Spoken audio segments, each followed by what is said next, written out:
Okay. Sorry. It's my job. Okay. Next speaker is Stefan Schreieder, and he will speak about rationality of hypersurfaces in quadric bundles. This is the first part. Okay, thank you very much for the invitation. So this is a mini course about rationality problems, and I will focus on rationality problem for, as you said, hypersurfaces and quadric bundles. So there are three talks, and the first one, so I don't assume that you're familiar with the subject, so I will start from scratch. And so the first talk is about unramified cohomology and decomposition of the diagonal and specialization method. So this is rather general. And then the second talk is about applications.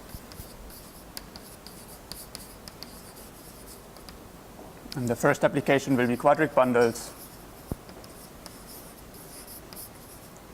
And then the second one about hypersurfaces.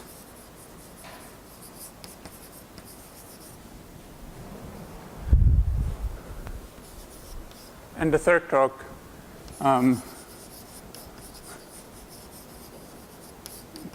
will still be about hypersurfaces continued. So I don't think that we will finish in the second talk, and then I will also discuss a little bit about variation of stable birational types, which is a more recent topic. So somehow how birational types behave in families. Okay. All right, so the setup will be an algebraically closed field, and then X, let's say, is smooth projective over that field. And we would like to understand whether it is rational or maybe stably rational. And stably rational means that it becomes rational after multiplying with some projective space.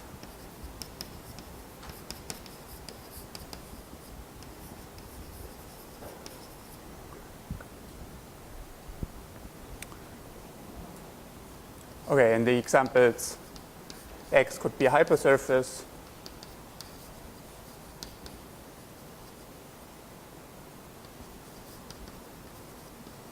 Or there could be a map to Pn, and the fibers could be quadrics or conics or something like this. So quadric bundle.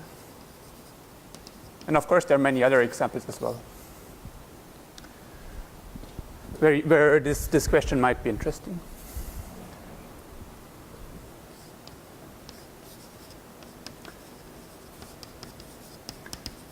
So to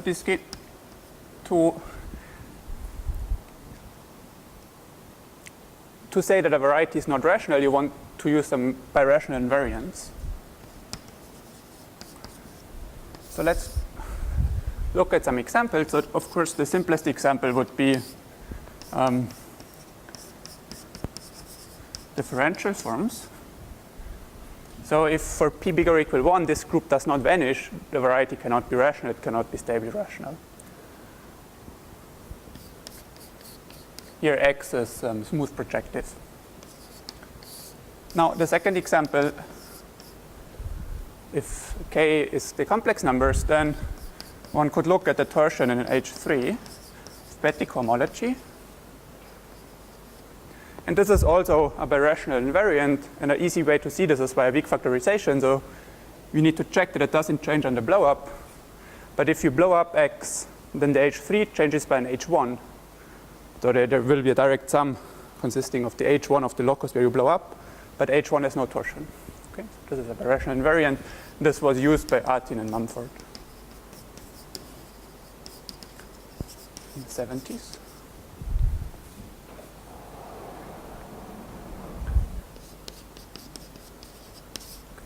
So the third example would be the Brouwer group.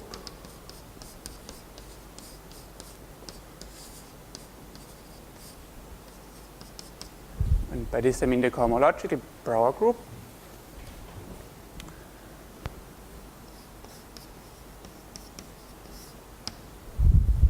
And yeah, it's exactly so. This one works only in characteristic 0. Well, that's not true. So you look at L-artic cohomology. That's right. So, in fact, from my point of view, an unramified cohomology somehow generalizes this example. I should have said this.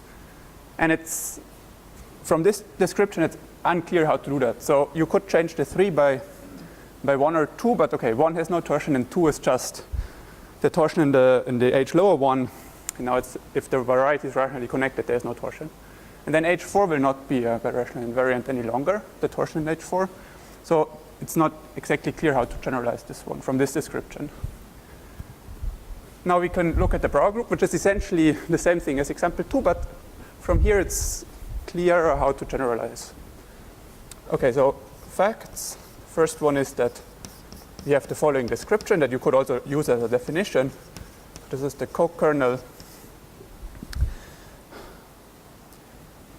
of the Picard group of X tensor Q mod Z goes via the first term class to H2X Q mod Z. Okay. Now, depending on the characteristic, you compute here cohomology, either étale cohomology or Betti cohomology. It doesn't matter. From this description, it's clear that it's a birational invariant because if you blow up X, here you introduce one additional divisor, but that also pops up here. So in the co-kernel, it doesn't appear. Now, the second fact is, and this is easy, so these descriptions are small exercises that follow from standard exact sequences. So the second fact is that this is in fact a torsion group. And if K is C, then this is the torsion. Okay, if K is C plus H20 of X is 0, then this is really the torsion in H3. So this is the just example 2. And the third fact is that there is a geometric way of constructing classes in the Brouwer group.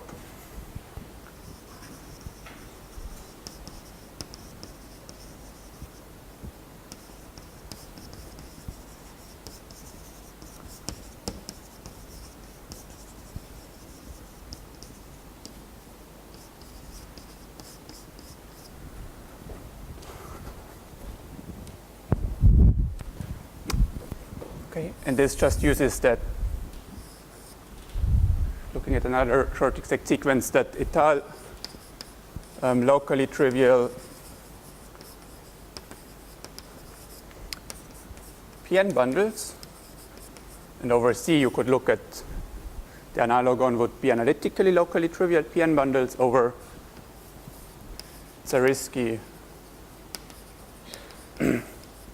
locally trivial PN bundles. Okay, one can make sense of this quotient, and this sits in the Brouwer group. So to construct a class here, you might want to find an étale locally trivial PN bundle that is not Zariski locally trivial, so that essentially means that it does not have a rational section. And so somehow this description compared to example 2 has the advantage that it's not so clear how to write down a torsion element in H3, while here there's a very concrete geometric way of doing this.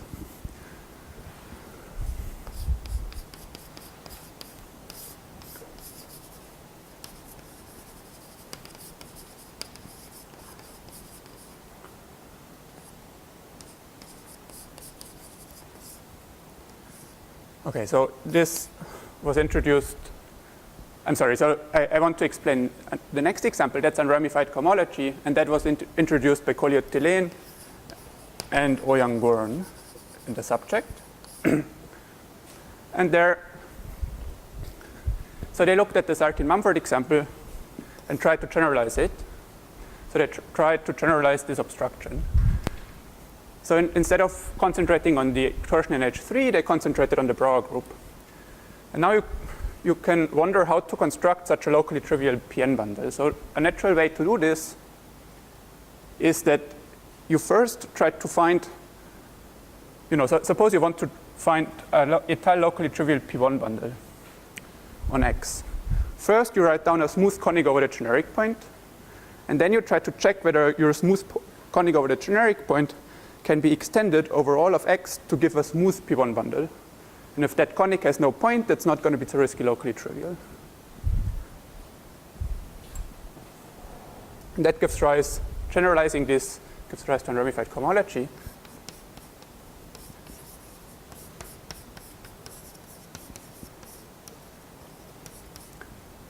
Where instead of talking about,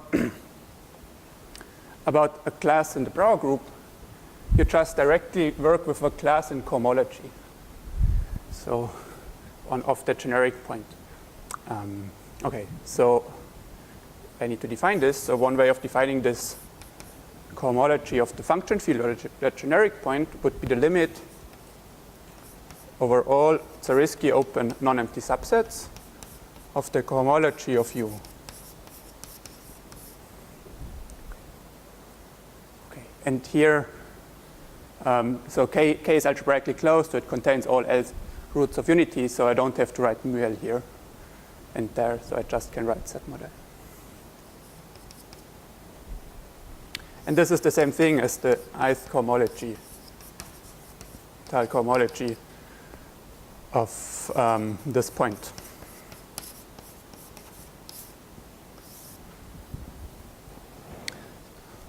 All right, so now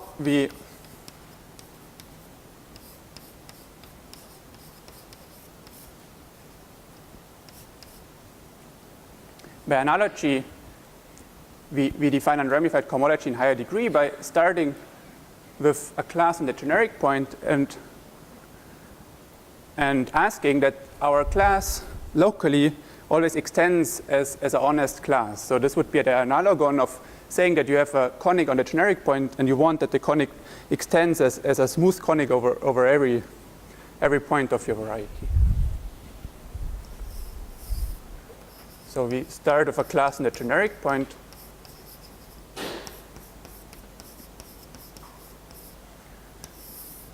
And then, okay, so I will write down a slightly, okay, I'll write down the condition. So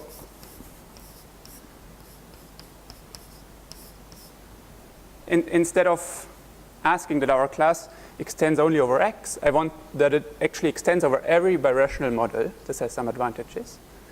So this should be for any birational model where Y normal, and for any codimension 1 point, so generic point of any divisor, there is a Zariski open subset of Y that contains my generic point of the divisor such that alpha lies in the image of the natural map from the cohomology of U to the cohomology of the generic point. Okay, so here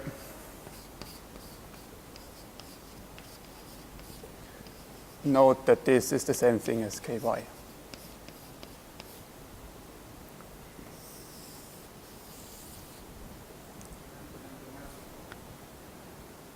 This map, so this is the obvious one. Here we have the limit over the direct limit over all Zariski open subsets. So if you have a class and some open subset, you can just restrict to get a class and a generic point.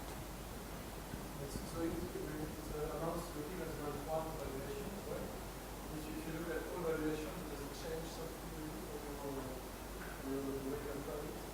So one can prove, if there is resolution of singularities, one can prove that the two definitions give the same thing. But without resolution of singularities, it's not clear. And in the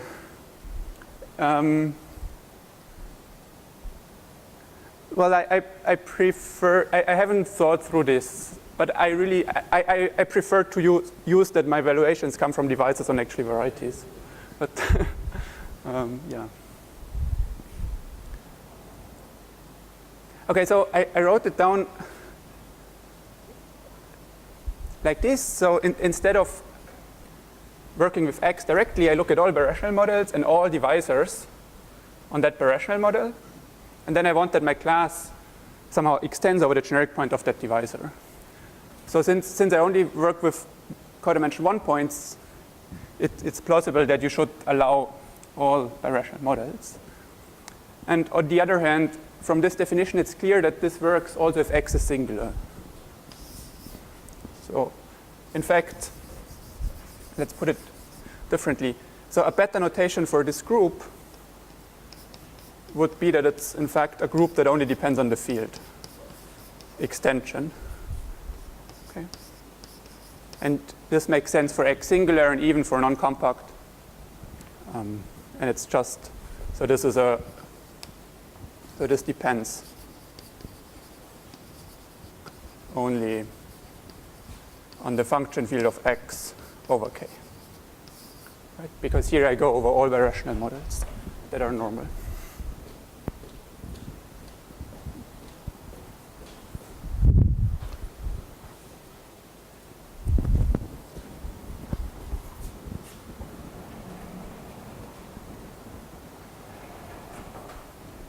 Okay, so are there any questions about the definition?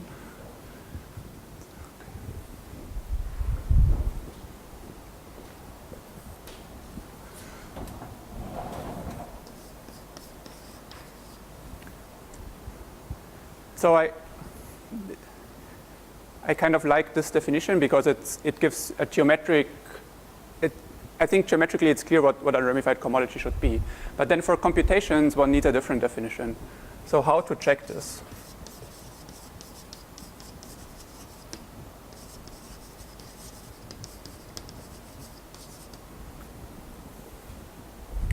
Let's see. So let D in Y be a divisor. I only ask that Y is normal. But what that means is that up to shrinking Y, the divisor will be smooth and Y will be smooth.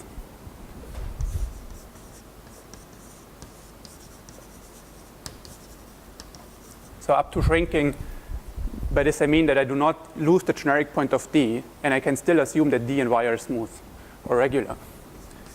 D plus Y are regular.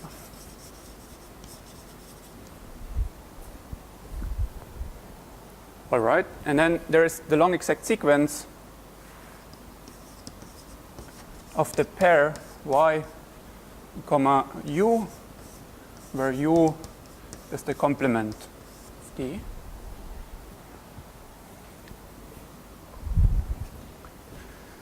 So I want to get the notation right.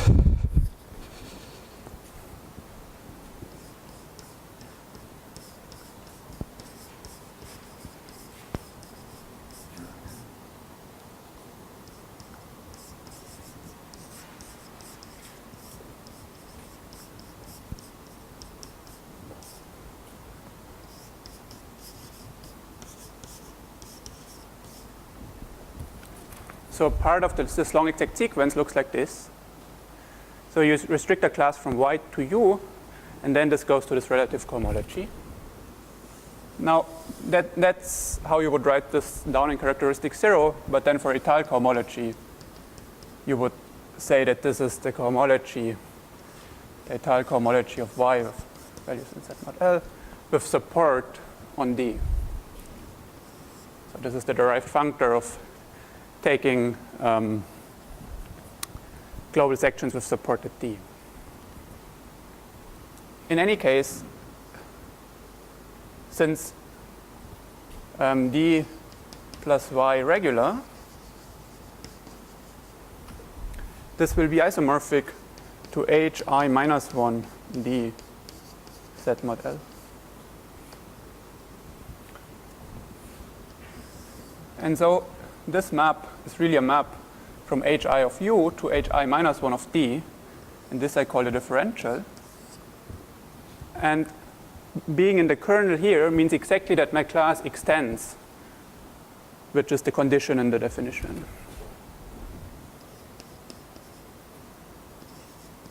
So this implies that hi, okay, a class on the generic point is unramified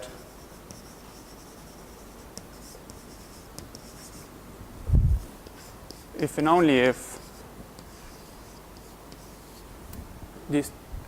these residue maps applied to alpha are 0 for all d and y to x a normal birational model.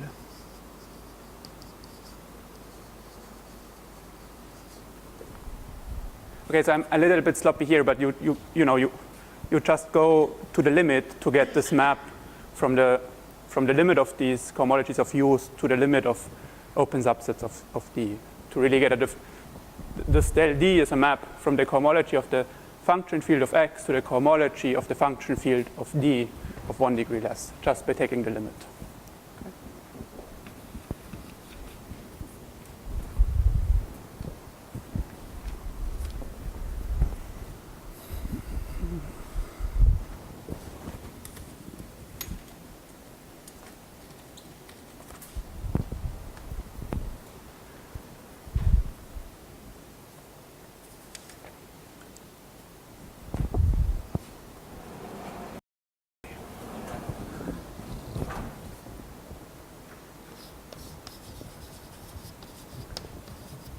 So of course there is a natural map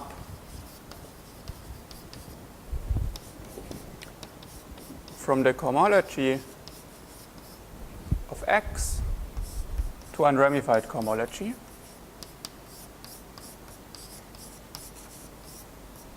If X is smooth and proper over our field. Right?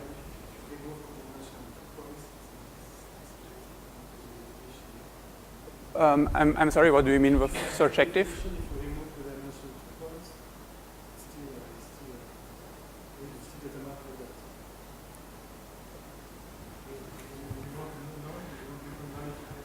No. So you see, here you need to check this for every model of X. So if you have a model where the divisor maps down to a small point, yeah. To check that condition, if X is smooth and proper, you have some birational model. You blow it up, keeping the generic point, and you can assume it's a map, a morphism. And then you just pull back the class from X to white twiddle, and then it's clear that it restricts to the generic point of the divisor here. Okay. But for this, you really need that X is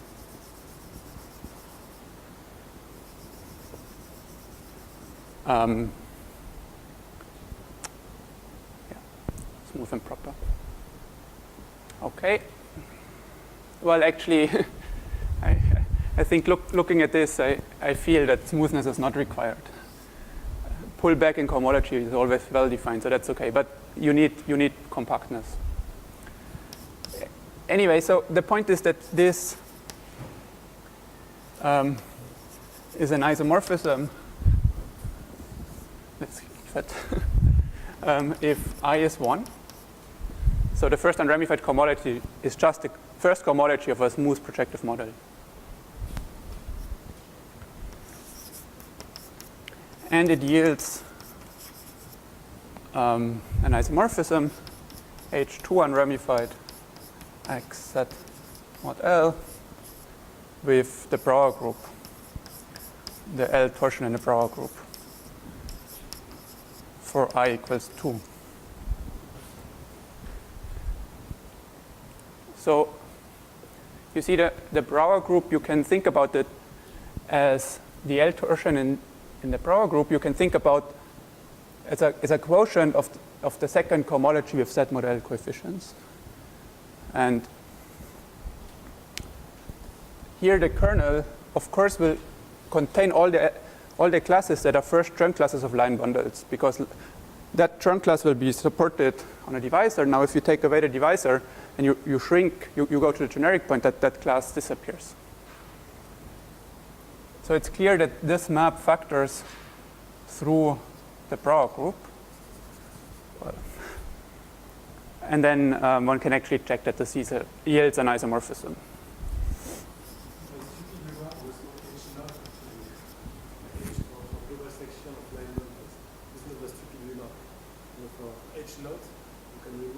Yeah.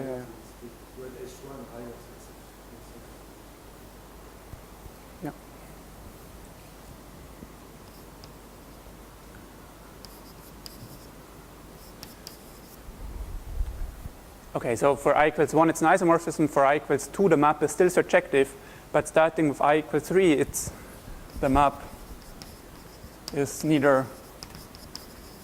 general neither surjective nor injective. So there are classes, unramified classes, that do not globalize. So somehow what that means is that you can cover your variety with Zariski open subsets, and you have a class on each Zariski open subset. They coincide on overlaps, but yet they don't glue.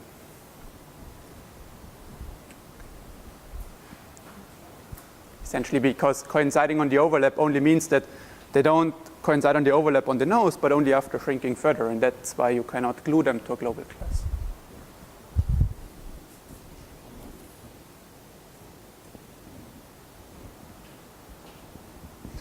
Right, so the example is that if K is C and H, the outer Hodge numbers are 0,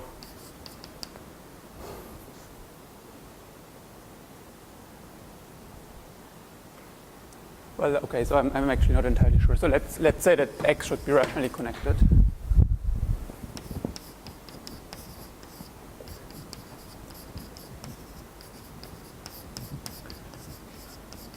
And then this third unramified cohomology is isomorphic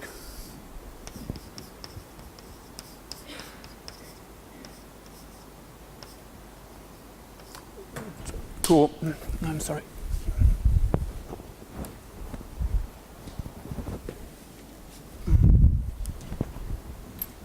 To the quotient of all Hodge classes of type 2 by the algebraic classes. And then you take the L torsion in here. So this example shows that, well, elements in here have nothing to do with class in H3. So it's clear that they do not come from that map. And it also shows that this unramified cohomology, the higher the degree, the more subtle the invariant becomes. So if this H3 is 0, that means that the integral Hodge conjecture for codimension 2 cycles holds.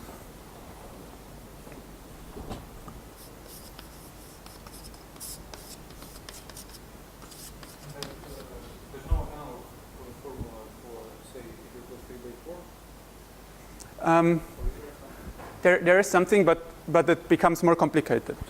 So there is a generalization to H4 by Voisins. So yeah, this is a result of Colliot-Thelene and Voisins. And then Voisins has a generalization to H4, which is, the description is more complicated. It has to do with the Griffith group. And then starting from H5, no description is known.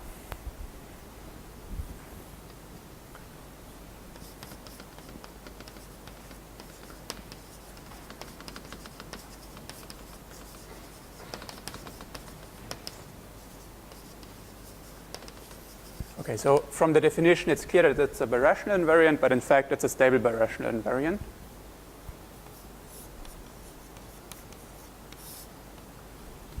And this invariant has two main properties I want to explain.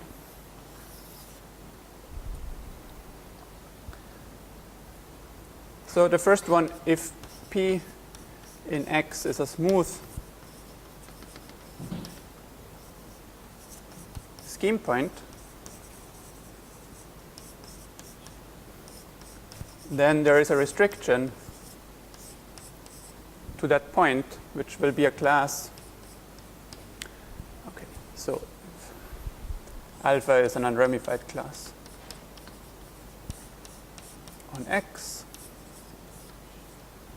In such an unramified class, you can restrict to any point in the smooth locus. And you get a class of the same degree in the residue field of that point.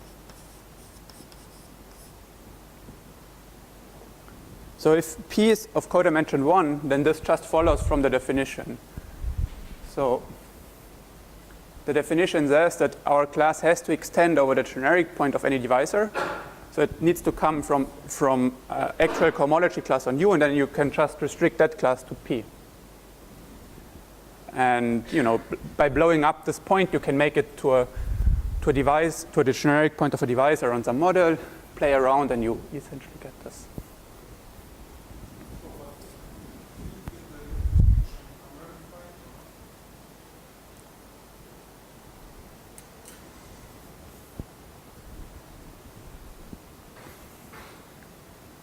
So in general, I do not claim that it's unramified. So if P is the generic point of a smooth subvariety, it's unramified. But if the closure of P has some singularities, then it's unclear.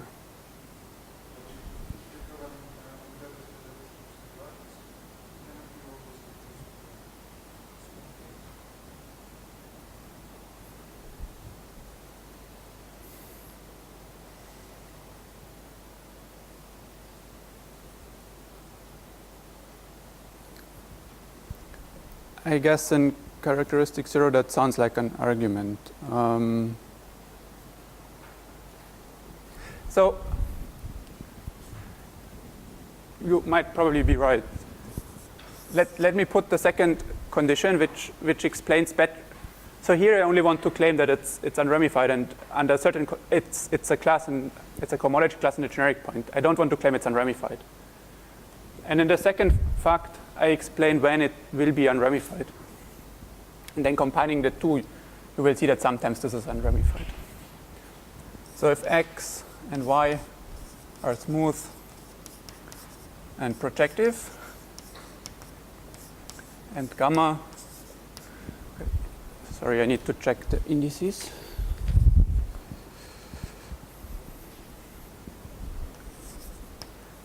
Is a cycle on X times Y, whose dimension coincides with the dimension of X. Then there is a pullback map, and this will be unramified.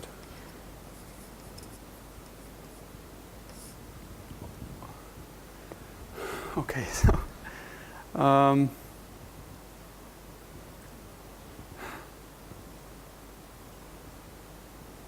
yeah, I'm sorry. I think two.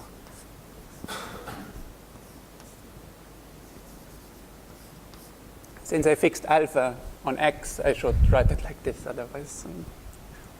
Okay, so I want to pull back, and I start with a class on X, and I get a one on Y. And this time it will be unramified, but I have the smoothness assumption. So how is this defined? So gamma, okay, so this is defined as follows. By linearity, we can assume that gamma is just a subvariety of the product.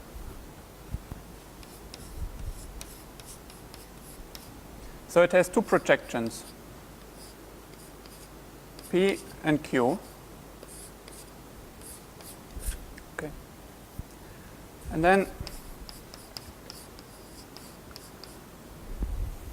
we can use fact number 1 to say that our class alpha on X can be restricted to the generic point of any subvariety. So we can restrict alpha to the image of gamma.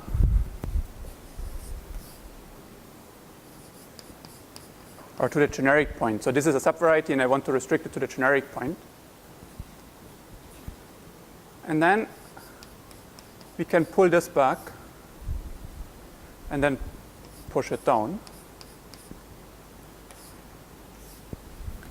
And that's the definition if P is surjective, so that this, so if P is surjective, gamma and Y have the same dimension, so P will be generically finite. So on the generic points, this will be a finite map, so the push forward is well defined. Okay.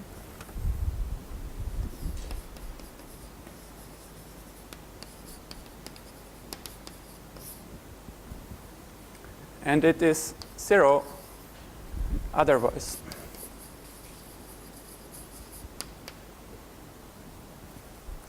And note that you need to restrict the class to the generic point of this image, because the pullback, I want to pull back via the morphism of points of the generic point of gamma to the generic point of its image. So there is no morphism from the generic point of gamma to the generic point of x if Q is not surjective. So you really need to do this. And that's well defined by 1.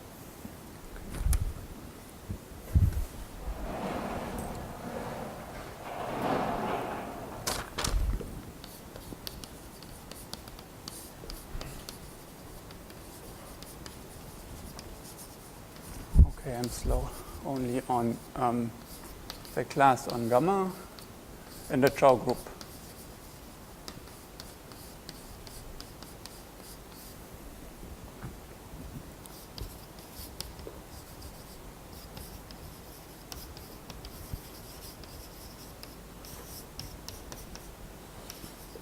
And moreover, pullback is defined on unramified cohomology if f goes from x to y with x, y, smooth projective. And this, I think, answers Kuznetsov's question.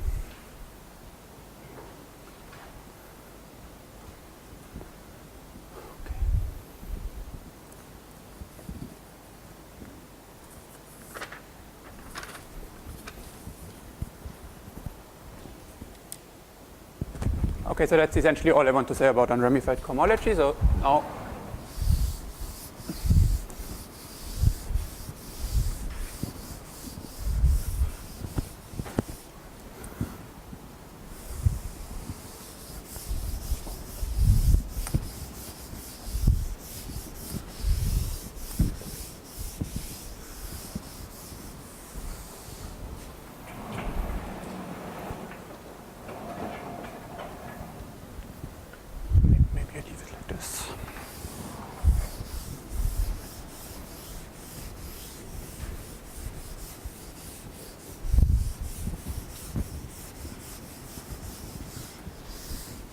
right, so at this point I should say that using this invariant directly is rather subtle. So finding examples that are rationally connected and have unramified cohomology is kind of a hard task. And for instance, for a smooth projective hypersurface, these unramified cohomology classes are in general unknown, even if the hypersurface is very general. Also, if it's special, the groups are in general unknown, if it's smooth. So using this invariant directly doesn't work.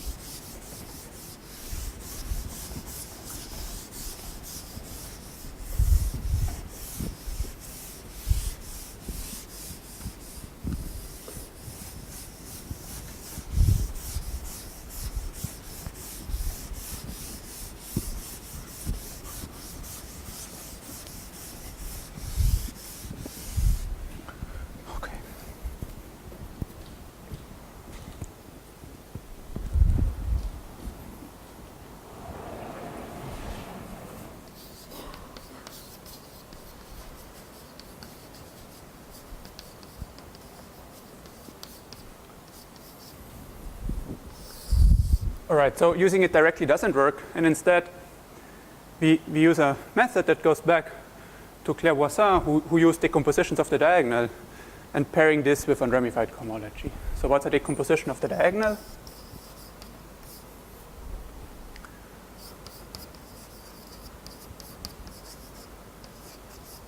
So the decomposition of the diagonal of X exists if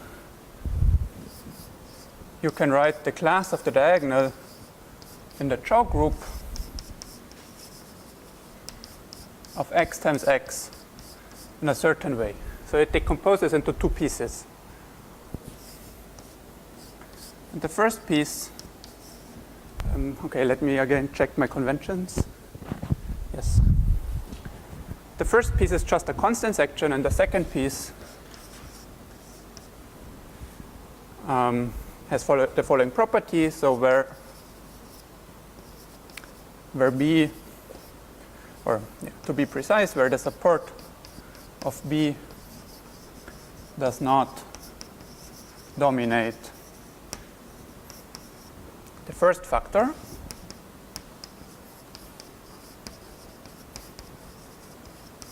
of the product, and Z is a zero cycle on X. So the picture is this. So we have X and X here in the diagonal.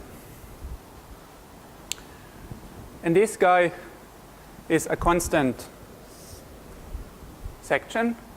And we ask that the diagonal embedding with the embedding like this, they are rationally equivalent up to something that does not dominate my first factor. So there might be something here. That's B. But over the generic point, the diagonal and the constant section are really rationally equivalent. That's what the decomposition of the diagonal is.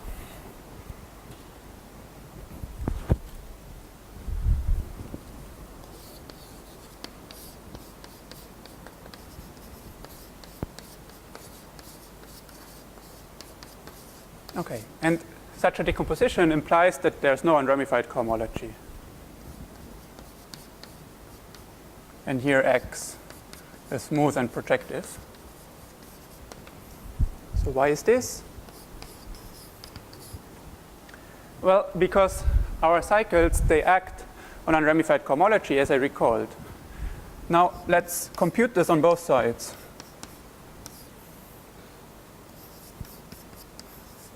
Let's compute the action of the diagonal.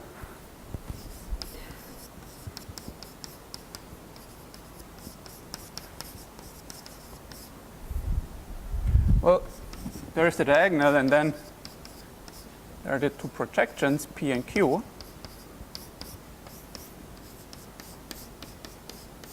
We have a class here, we pull it back, push it down, but the composition is just the identity. So you get the same class. Secondly, B acts trivially because B does not dominate the first factor.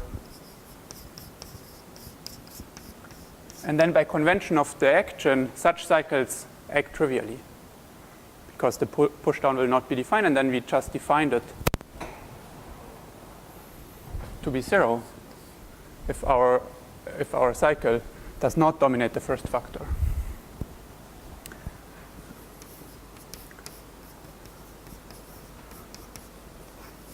Okay, and then finally, what happens here is that, okay, so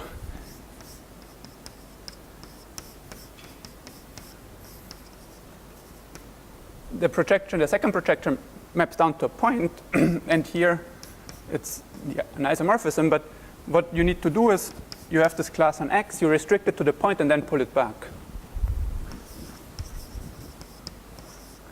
But the restriction to the point will be a class in the residue field, and this is 0 for I bigger or equal 1 because, okay, throughout I assume that my field is algebraically closed, otherwise the statement is incorrect. But if the field is algebraically closed, then restricting this class to the point gives me 0 if I is at least 1.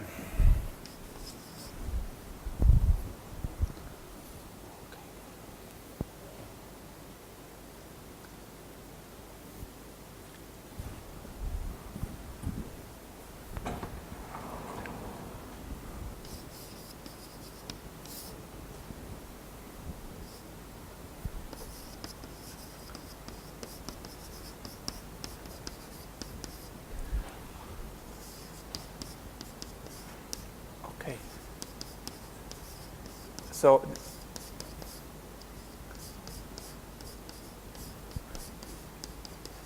I want to rephrase this decomposition of the diagonal in terms of zero cycles.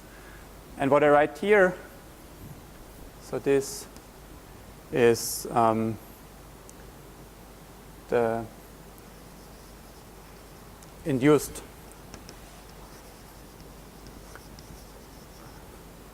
by the diagonal. This is the k point induced by the diagonal. And Z is a zero cycle on X. Okay, so the lemma says that there is a decomposition of the diagonal if and only if the following two cycles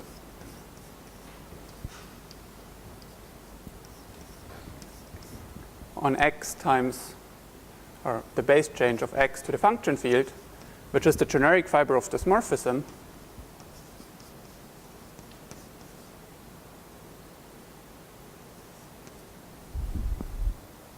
these two are the same. And that's exactly the picture. So proof by picture. Well, a little bit more, but and some localization exact sequence for Chow groups. But the picture really tells you that what you ask is that on the generic fiber, this diagonal point and the constant section should be the same point.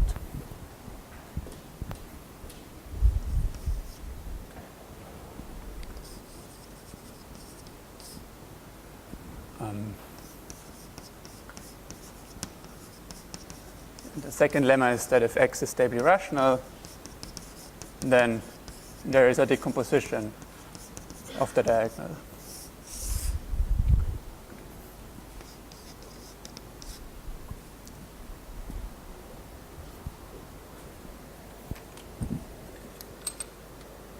So let me sketch quickly the proof.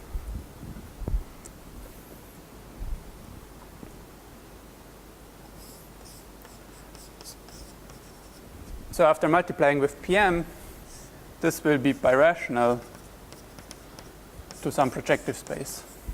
Right. And that implies that X is retract rational, which means that there is a map to Pn, a rational map, F, and then there's a rational map back to X, such that the composition is the identity. And of course, here, since Pn is birational to the product, and the product has this property because you can include a factor and project, you get it for Pn. And once you have this, the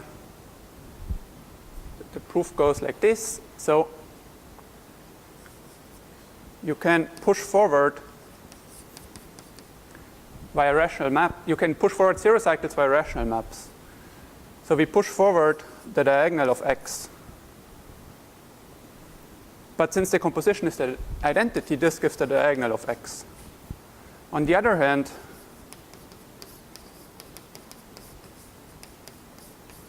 this factor is like this. And this push forward will be a zero cycle on Pn. But Pn has the simplest Chow group you can imagine. And in particular, it doesn't change if you extend the base, if you extend the field.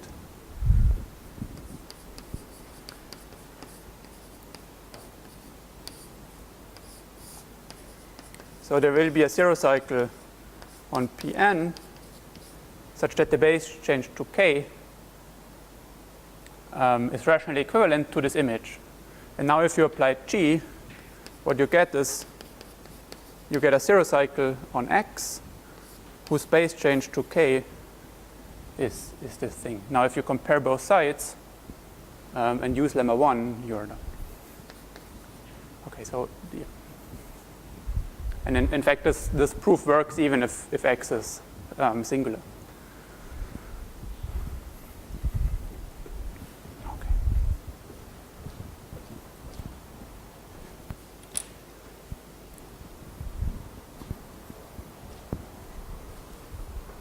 And I think there's different proofs. So if you want to use weak factorization, you can just check what happens under with such a decomposition if you blow up something, and you check that you still get a decomposition of this form.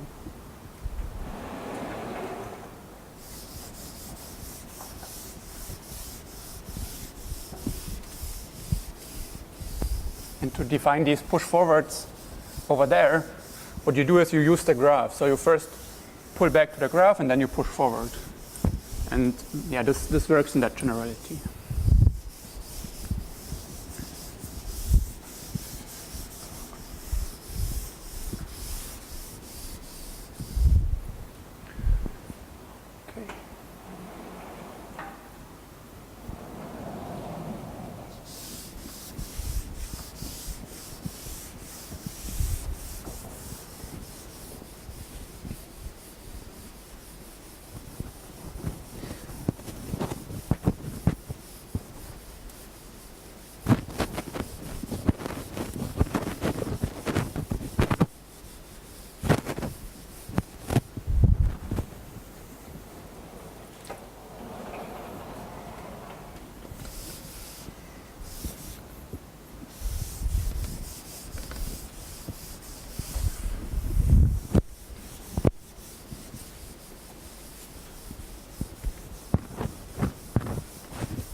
Okay, so the last topic for today is specialization.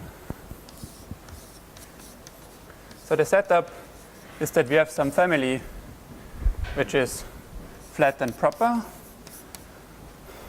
or projective, and R is a discrete valuation ring whose residue field is algebraically closed.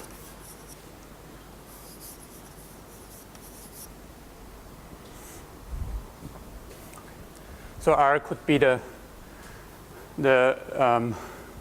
local ring of a curve at a point, but it can also have mixed characteristic. And then we define X to be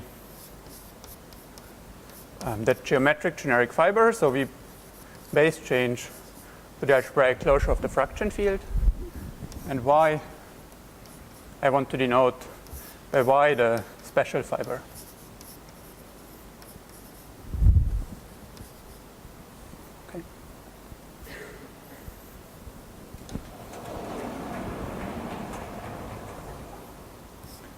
And in this setting, so there are no assumptions on the singularity. It's just a flat proper morphism, and you have the geometric generic and the special fiber.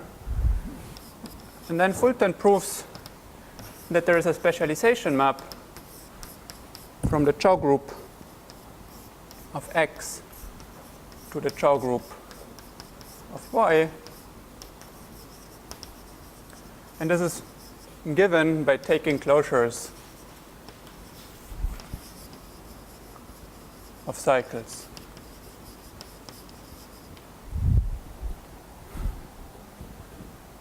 So what do I mean by this? If you have a cycle on X, that means that you have a cycle that is defined over some finite extension of this fraction field. So after a finite after base change to a finite by a finite map, you may assume that it's actually a cycle in the generic fiber of this map. You take the closure. This will be flat because this is a DVR, and then you restrict, and you get a cycle of the same dimension on Y. And Fulton proves that this respects rational equivalence.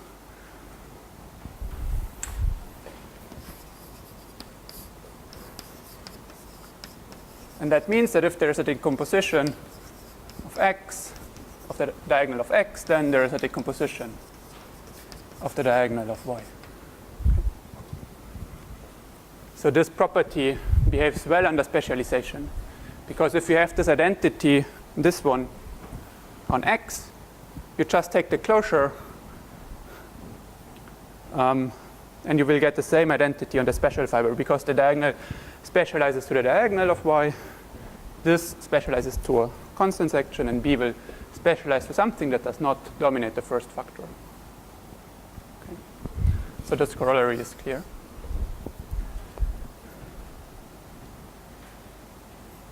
Okay, so now the idea is to argue like this. We want to prove something is irrational. For this, it's enough to prove it does not have such a decomposition. Assume it has a decomposition. Then you can specialize to anything you want. It can be as singular as possible, and it will also have a decomposition of the diagonal. Now, you hope that for the singular guy, you can compute unramified cohomology, and then use this argument that unramified cohomology, this one, that your y acts on unramified cohomology to get a contradiction. But then this corollary only works if x is smooth and projective. So the diagonal only acts if y is smooth and projective.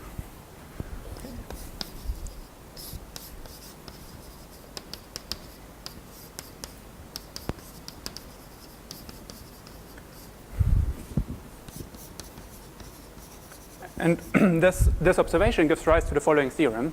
So assume that two things hold. So there's an obstruction.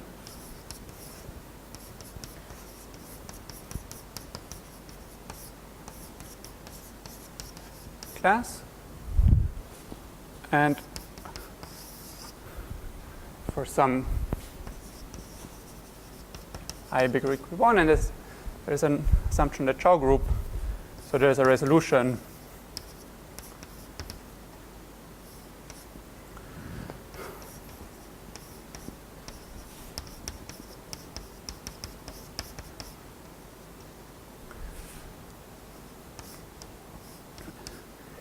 such that the following holds.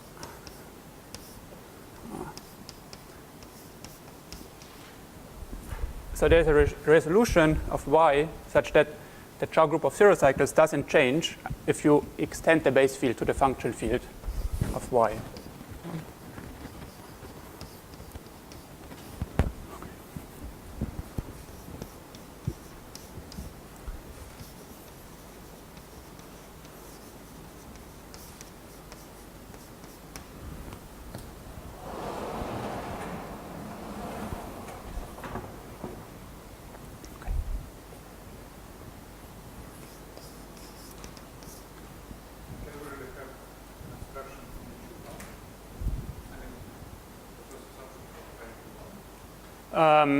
Yeah, I don't think so. I mean, I don't have a. I'm not sure I can prove this, but if y has reasonable singularities, there will be no obstruction H1. So for instance, if y has a smooth model that is rationally connected, there will not be an H1. But yeah, I don't have a proof that this doesn't work.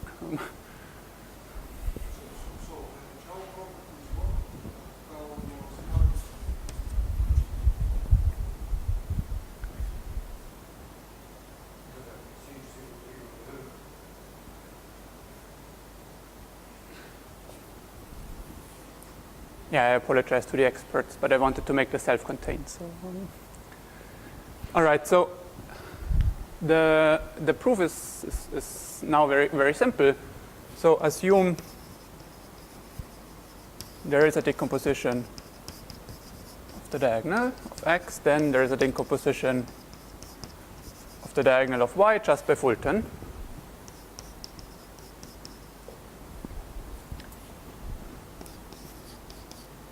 But now this assumption of the Chow group, together with the lemma 1, that said that having a decomposition of the diagonal means that you have this identity after, in the Chow group of zero cycles of x base change to the function field. And you ask here that you have an isomorphism that exactly tells you that the decomposition, this identity that you have on y, lifts to y prime. So you have the decomposition on y, but you would like to have it on the resolution, and that's the condition that guarantees this.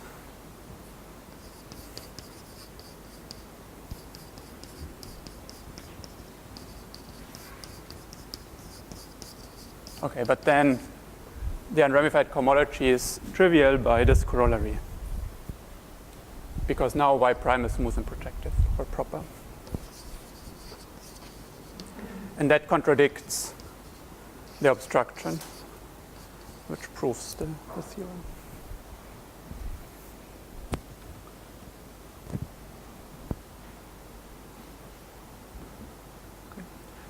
So is my time up? Yeah.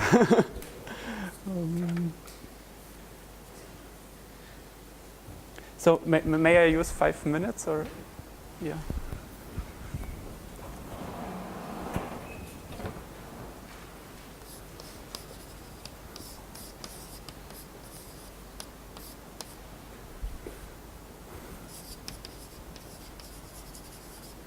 So I apologize, but I would need to redo this next time otherwise.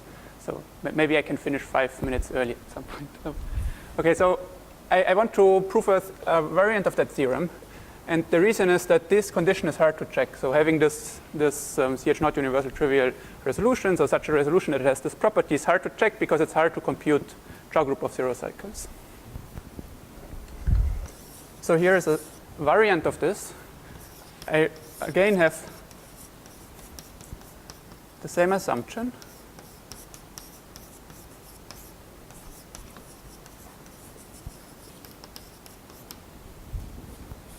But then instead of this Chow theoretic assumption, there's a cohomological one.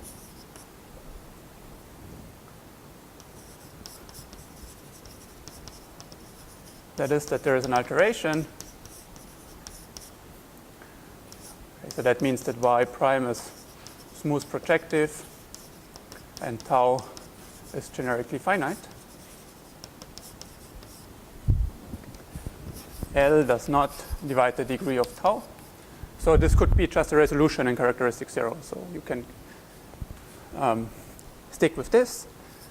And the condition, the real condition is that this unramified class alpha pulled back to the resolution or alteration and then restricted to E is 0 for everything that lies in the preimage of the single locus.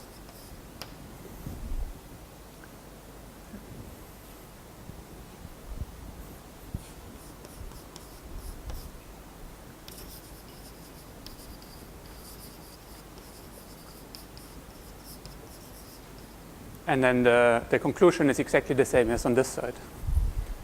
So I just replaced this Chow theoretic condition by a vanishing condition that says that my obstruction class should be trivial on any subvariety that lies over the single locus of y.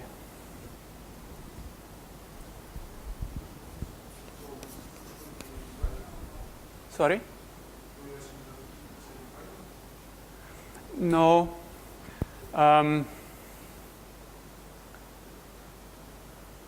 No. What happens if you, for instance, have a small resolution of singularities and you have an abstraction high degree nontrivial cohomology? Will it automatically? Exactly, yes. So if for the mentioned reason it vanishes, yes, you win. Yeah, I agree. And that's somehow the main advantage of this condition, that often for cohomological dimension reasons, this class has to vanish for abstract reasons. And so I will explain this next time, that there are situations where this is automatic so that you don't have to check anything. All right, so one word about the proof. So if this is really an alteration, the proof is slightly more technical. So let's assume that tau is a resolution. And then the proof starts the same way. So there is a decomposition of the diagonal of y. Okay, so assume tau is a resolution and there is a decomposition of the diagonal of x. Then this specializes this decomposition, so there will be a decomposition of the diagonal of y. Now look at this diagram.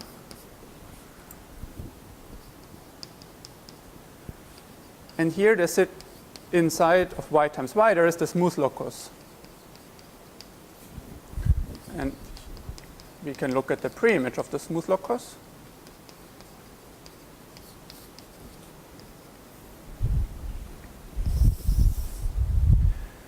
We have an identity here, we would like to pull it back. This only works in the smooth locus, so we can first restrict and then pull it back. And what we will get is only an identity on this open subset, not on everything. And so what we get is an identity like this. the diagonal of y prime.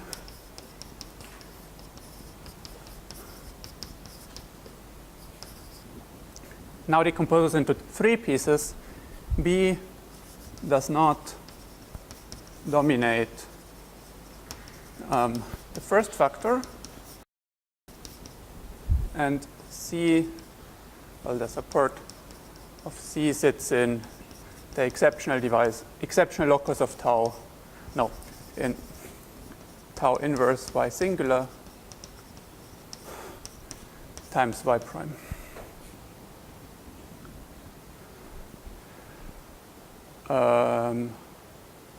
No, exactly the other way around, right? Sorry.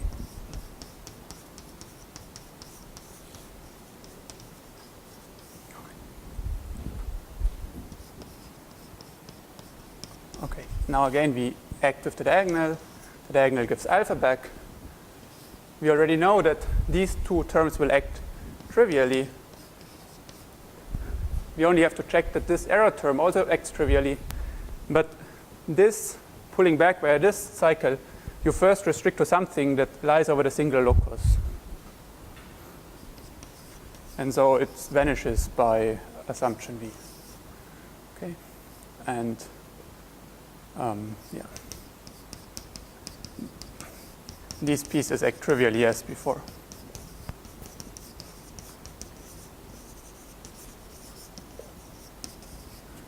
Okay, I'm sorry for going over time. I'm done.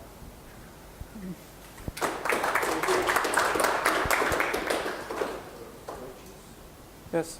So with this explanation, is it enough to relate only for maximum components? That's right. So if the resolution has simple normal crossing divisors, then you only have to check it on the components. But if here I didn't ask anything about the resolution or alteration, then you really need to check it on all subvarieties. This is again, actually the 2 questions you ask are related because so the issue is again that once the components are smooth, then it's fine because the restriction will be unramified and one follows from the other somehow because you can successively restrict. But if the component is very singular, you cannot necessarily successively restrict. So this is subtlety. Okay.